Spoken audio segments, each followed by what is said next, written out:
Hello, how are you all? Right, a little bit of a different video today. As you've seen in plenty of my videos that I've done, I've used one of these signature punch thingamabobs. I'm calling it a journal signature hole guide because that's pretty much what it is. And I know a few of you have actually asked, because it was my brother that actually made one for me. You've asked, obviously, is he going to be making some more? Well, I'm pleased to say that both him and my dad have perfected the one I had. So they've made it a little bit bigger, and they spaced the holes out just a little bit differently to what I've got. But the basic layout is still exactly the same. So I just wanted to quickly do a video just to show you, if you haven't seen any of my other videos of me using this, basically how you use it. So the overall size of it is just over 35 centimetres. I'll have to use my tape measure. I haven't got a ruler big enough. Including the handle, it's just shy of 35 centimetres. This is a centimetre ruler.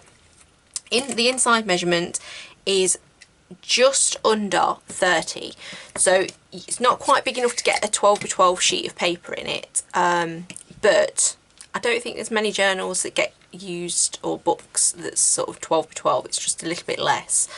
On the end you've got a locking handle. This is to hold this bit in place, so obviously you can pop it out, and it's got a little handle. Everything's been handmade from scratch, so even the little handle here has been sort of handmade, so that's easy to sort of pull the guide out and in.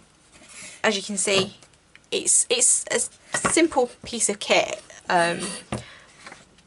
If you've got a journal or a notebook, whatever, obviously you've got your signature. So I've got 7 pages. This is just ordinary copy of paper, and then all you do is you pop it in and you just pop the guide in and just hold it in place, and then we just turn the end. You don't have to go too much, just enough to basically just hold that, and that, I mean, I'm lifting that up, and that's secure. Then depending on how many holes you actually want in it, the increments in between, the 15mm in between, because it's handmade, you know, and it's natural, it's a natural wood, there may be some imperfections, but you will still get your holes in the centre of a journal. So as I'll show you, and like I say, as I've shown on previous videos as well, I always go for the 3-hole pamphlet stitch. So for me, I would come down, so I would put 1 in there, and then I would do the same at the other end, which is there. And then I know if I want to go 1, 2, 3, 4, 5, 6, 7, 8, 9, 10, 11. So I want to do about 5, I think maybe 7 on either side. So 1, 2, 3, 4, 5, 6, 7, and I do 1, 2, 3. No, that's wrong. I've completely messed that measurement up. But you get where I'm coming from. You would work it out a lot better. So I would do, it would be, let me just mark, I will get this right. If you watch any of my other videos, you know that me and measurements do not mix. 2, 3, 4, 5. It's actually 5 on either side, and that's the middle. See, I knew I would get there eventually. So pop that in there. Right. So then when you pull that out, there is your holes. I don't know if you can see. You've got 1 there, 1 there, and 1 there. And that is just ordinary, like I say, ordinary copy of paper. You can do it, obviously, if you've got a journal. I've got a piece of 12 by 12, well, that I've just trimmed down, obviously. And then I've got a piece of thick cardstock, so we'll fold that in half. It's about 280 GSM, so it's quite thick. Okay, so pop that in as well. I'm not bothered about that being too big, so let's pop that in. So that's 9 pieces of paper we've got in total, and then I'm going to pop that in, and make sure everything's butt up to the edge. So once again, oh, wrong one. Once again, it's that one. Go straight down, and because it's got a solid base, which I will show you, it won't harm your surface that you're actually working on. 2, 4, 5, 6, that one, and then go down like that. Just went off just slightly, but that could be that I've got it around the wrong way.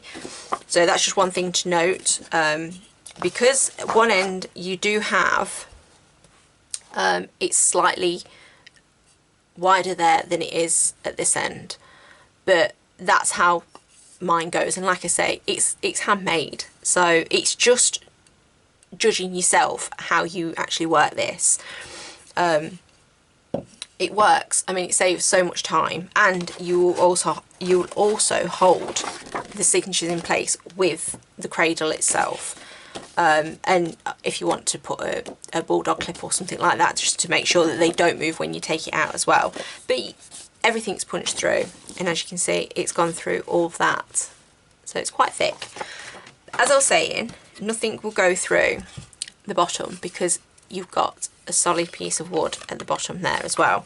So it will punch so far, as you can see, it will mark, but that's to save your worktops. There is an option. You can either buy this just on its own if you wish to purchase one, or I have got the awl as well, because I mean a lot of people do have the awls, but it's to give you the option if you wish. So I thought like I say, I know a couple of people have sort of been asking about it, so hopefully you know, it will help you. It certainly helps me. I mean, it's a godsend when I'm doing my journals, that's for sure, my notebooks, because it holds everything in place, no matter how small the bits of paper, it's, you know, it clamps in. So I hope I've kind of explained it well enough. If if you've got any questions or anything like that, just let me know, and if I can help, I will certainly do that. So that's it for now. So I hope you've kind of enjoyed it a little bit, and I'll be back very soon. So bye for now. Bye.